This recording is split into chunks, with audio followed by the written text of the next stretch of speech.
Howdy ho, everybody. Happy Saturday. Welcome to another fun little cooking show, Cooking with Tech Tony. I'm glad that you guys like my show. Today what we're going to do is we're going to cook what my wife likes to call better than sex cobbler. Basically, it's a nice southern style raspberry blueberry cobbler, and it's really fun. And if you've got a sweet tooth, then this is the dessert for you. Hi, kitty. So we're going to have a little fun making that today. And then, of course, we're going to add on, because we're having friends over for dinner tonight, so that'll be our fun little dessert. So I thought I'd get dessert cooked and over and done with for you guys. But I wanted to share that with you. It's a super easy recipe. My wife and I discovered this recipe on Amazon Prime on a TV show called Real Food, Real Kitchens. And instead of like these high-end glorified chefs, Chef Ramsay, Lydia, as much as I love them, these are down-to-earth people that they just got to be on camera just to do various different recipes. And this is the very first recipe that is on their very first episode. So if you ever have, or if you have a chance to watch Amazon Prime, Real Food, Real People, or Real Kitchens, it's a really cool thing. The young lady, very first one, this is out of Georgia, so it's a Georgia cobbler. And I really liked her recipe. It's taken me a couple of tries to fine-tune it a little bit, but I hope that you guys will really like this today. So, let's get started. I'm just going to aim my camera down here just a little bit so you can see my work area. Alright, so the first thing we're going to do is we're going to make the decadent part of our cobbler, and that is with the fruit. Now, with cobbler, you can use almost any types of fruits, apples, peaches, blueberries, raspberries, blackberries, what have you. If you like good old southern cooking, and again, if you're not worried about your cholesterol or diabetes or anything like that, this is the dessert for you. So, great at parties, and again, it doesn't take long to make. So what we're going to do is we're going to start with, today I'm going to use blueberries because they happen to be in season here. Sorry.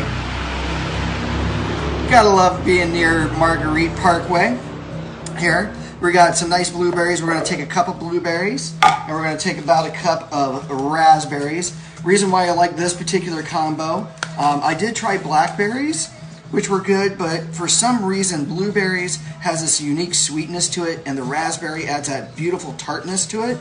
So here I'm just going to use a package, which is about, I think, 8 ounces here. Let me see here if I can read. This is 6 ounces. So this is a 6 ounce little container, but I basically want about a measured cup of blueberry to blackberry. And what's really, blueberry to raspberry. Now what's really cool about raspberries is that raspberries will basically almost dissolve in the cobbler. So what you'll get is this beautiful, tangy sweetness with the blueberry that the raspberry kicks in. Now with this, what we're going to now do is we're going to add a cup of sugar. So again, if you are diabetic, this may not be the dessert for you, but you know what? This is why they have insulin. So here what we're going to do is we're going to add in a cup of sugar. And then what we're going to do is we're going to add in a quarter cup of lemon. Now a quarter cup of lemon is usually about 1 lemon. So what we're going to do here is we're going to roll it to break up the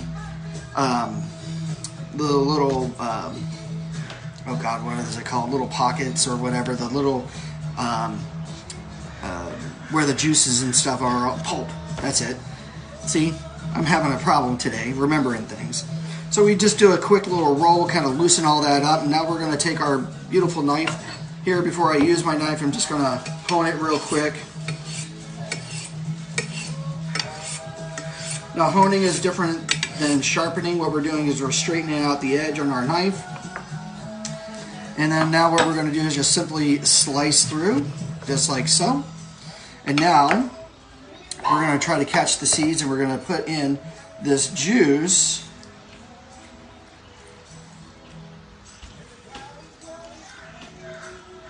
now what the juice does and what the lemon does, which I really love, is that that sugar and sweetness just really brings out the fruit flavor in the cobbler. So here, and of course I've caught a couple of seeds, but not all the seeds, unfortunately. So here we're just going to squeeze that in. And now I'm just going to grab a spoon.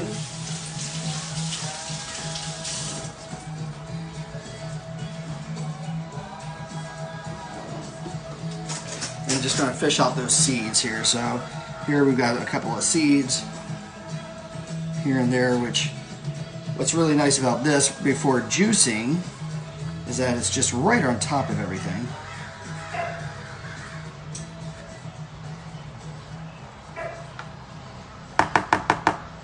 And now what I'm going to do is I'm just going to stir this. What I'm going to do is I'm going to incorporate the sugar with the juice and get it coating the berries just a little bit. Now, typically, if you're going to put sugar on fruit, a lot of people just tend to just immediately chill it, so that way, you know, it just brings out even more of the juices. We're not going to do that today because we're going to be baking. We're going to actually have a little fun here. Alexa, lower volume to 2. There we go. Quiet it down just a little bit. So here we got our berries all nice and coated with that sugar and lemon juice. And now what we're going to do is we're just going to pull that off to the side here. Now, what we're going to do next is we're going to melt a stick of butter. And when we melt that stick of butter, we're going to just pour it into a pan. Now this is, I think, a 9 by 12, and let me just double check that. Get my trusted measuring tape here. So here what we're going to do is we're going to have a 9 by 12 inch pan. It's only a couple of inches deep, but that's fine. And what we're going to do is we're going to melt the butter and we're just going to pour it in the bottom of the pan. Now, we're not going to mix it. That's the big key thing. We're not going to mix the butter in with our pastry or our dough that we're going to make here in just a second. So I'm just going to pop a stick of butter here into the microwave for just a minute. And while that is beginning to melt, we're now going to put together the innards of the cobbler, okay? And we're just going to tilt that up just a little bit for you guys. So what we're going to do here is we're going to use self-rising flour, okay? You can use normal flour, but then if you're using normal flour, what you're going to need to do is put in baking soda, and who's got time just to do that? Again, we want a very quick, easy, simple, created dessert that anybody and everybody can enjoy. Really nice self-rising flour is always a fun little thing, and it's just easy to do. So what I'm going to do here is not take it out of my bag because I don't want to cause a giant mess. And I'm just going to put about a cup, or put in a cup of flour into my bowl. So I'm going to measure that out here real quick.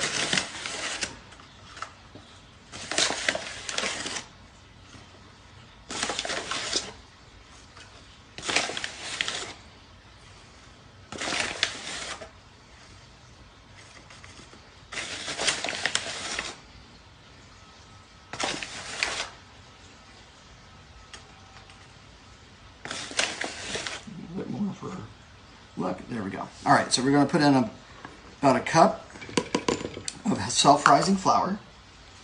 Then we're going to put in a cup of sugar. So you heard me right, a cup of sugar. Okay. So here we're just going to have everything ready. We're going to measure out a cup. And if you run out of sugar, like I just did, thank goodness you just bought another bag. And we're going to run over to there. Now here we're just going to Pull out that butter. I'm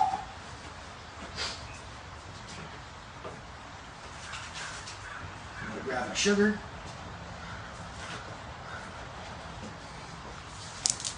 I'm gonna remeasure because I've got about a half a cup here.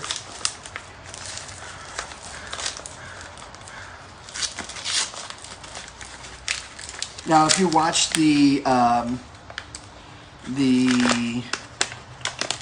video or the cooking show, and the young lady that actually makes this, she actually uses a cup and a third of flour and a cup and a third of sugar. Okay, here, at least here with me, a cup of sugar and a cup of flour is perfect for that 9.5 by 11-inch pan. If you've got something a little bit deeper and thicker, or deeper for sure, then alter your measurements just a little bit for that 1/3 cup of flour and 1/3 cup of sugar. But because I've only got maybe an inch or two deep, that self-rising flour will actually expand out and rise up, which is great for what we're going to do. So now real quickly with my flour, sugar, I'm just going to stir it a little bit. Kind of mix that up. Okay. And now what I'm going to do is add in a cup and a third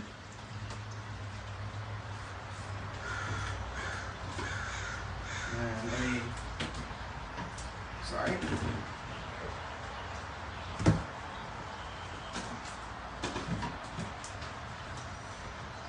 So now with my dry ingredients in a bowl, now what I'm going to do is I'm going to add in a cup and a third of heavy whipping cream. Now, you can use milk, you can use half and half, but there's something interesting with, or even just regular whipping cream. I like heavy whipping cream because it seems way more richer, and funny enough, it actually makes the flour rise even more, or makes the batter rise even further. So try it out. I think you'll like it. If you're a milk person or if you got milk, then that's fine too. There's nothing wrong with that. Just simply measure out basically a cup to a cup and a third. I like using about a cup and a third of the creamer, or I'm sorry, of heavy whipping cream. So there's my 1 cup. And then I'm going to estimate about that third. And if I don't have a third here exactly, not a problem. This is why I've got another one on hand. There we go. And then add that right on in. Now, what I'm going to do from this point is we're just going to mix. So now we're just going to stir it up. Now what I want to do is get a very smooth consistency, and let me see if I can raise you guys up just a little bit higher here and show you what's inside my bowl here. So here what I'm going to do is I'm just going to stir this around until I get a nice, done, easy mixture. Now you can use a blender if you want to, but I think it's so easy that you don't really need a blender. So save yourself some of that time and effort and just whip that up. And what we want, and if you'll notice here, this is whipped up pretty good, really fast. We want that kind of drippy look of our batter. So almost a little bit thicker than pancake batter, if you think about it. So here what we're going to do is we're just going to kind of scrape our sides, make sure we get all of our dry ingredients, because that's really yummy stuff. Now, I'm just going to dry it, or take that off my whisk. Now, what's really nice, I don't know about you guys, but when I was a kid, I loved licking the whisk or the beaters, right? And of course, lately you have people that are scared of, like the eggs not being cooked or whatever. Well, guess what? There's no egg. You've got flour, sugar, milk, basically, right? And I will tell you that this is super, super yummy. All right, so now what we're going to do here, with that whisked together, we're now going to combine everything. So now what we're going to do is we're going to take our pan. We've got our melted butter, okay? We're just going to pour that melted butter directly in the pan. And again, the key thing that we're going to do here is not mix the batter in with the butter, right? This is key, all right? Can you say that with me? This is key. We're not going to mix the batter with the butter, okay? So here I'm just going to make sure I got all that right there. And now what I'm going to do is I'm going to take the batter and we're just going to pour it right on in. So here I got my spoon and I'm just going to pour it right on in. I'm just going to try to even it out as best I can. But I'm just going to pour it right in here.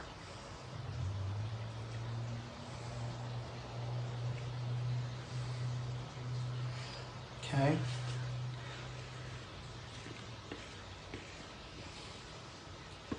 I'm just going to, this side needs a little bit more. So I love these types of spatulas. I'm just going to get that right on in there, okay? Again, because I don't want to mix it, or mix the batter with the butter, I'm going to try to keep this as evenly spread out as possible so that one side doesn't have more cake than the other. So this is kind of nice. Maybe go in here and I get some extra spatulas. There we go. Okay. Put that off to the side. We're going to make sure we get all that gooey goodness because we don't want to leave a single drop in here. I'm pretty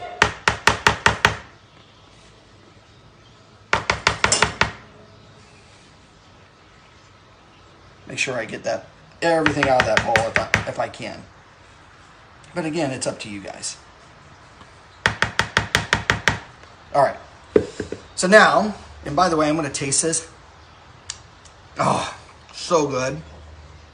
It's almost like eating cookie dough. All right. So now, with our cake in there or our batter in here, we're now going to take those berries, and now we're just going to put them right on in. We're going to make sure that we get them on the cake, right, or the batter. Okay. And again, I'm just going to try to spread this out as even as possible because I want to make sure I get all the blueberries and raspberries and snozberries and everything like that. And what's really nice about this, again, you see all that nice, gorgeous sugar. It's got all the juice and everything that we just have, which is just going to make this even more scrumptious. We're going to kind of make sure everything's there and just let it lay, just like so. Okay, maybe I'll just kick this out just a little bit. Trying to take care not to mix too much. Okay, because again, I want to get that going. All right, now at this point, what we're going to do is we're going to take this, we're going to take it, put it into a preheated oven at 350 degrees and cook it for about 30 minutes. So now I'm just going to put this in my oven. Alexa, set timer for 30 minutes. And let it bake. So that is how fun, whoop, if I can get that going. This is how easy it is to make that cobbler. And I wish I had had some already pre-made for you guys, like in the regular cooking shows. And of course, we're looking at my head now, or my chin. There we go. So that's how easy it is to make that dessert. 30 minutes later, you pull it out. It's going to smell delicious. That butter is going to be absorbed by the batter. The berries get just melted all down and just everything just rises and it's great. You know, I can tell you that, you know, deceptively good. If you're a Krispy Kreme's person like myself, you probably know or are aware that Krispy Kreme sneak up on you, right? Like that's the decadent part of Krispy Kreme, right? You get those glazed donuts, and before you know it, you've eaten 2.5 dozen of glazed donuts. This is kind of that way. You can make a big old pan like that, and before you know it, you've just gobbled it on up. So that's how easy it is to make. 30 minutes later, let it sit for about 10 or 15 minutes, and then it's ready to serve.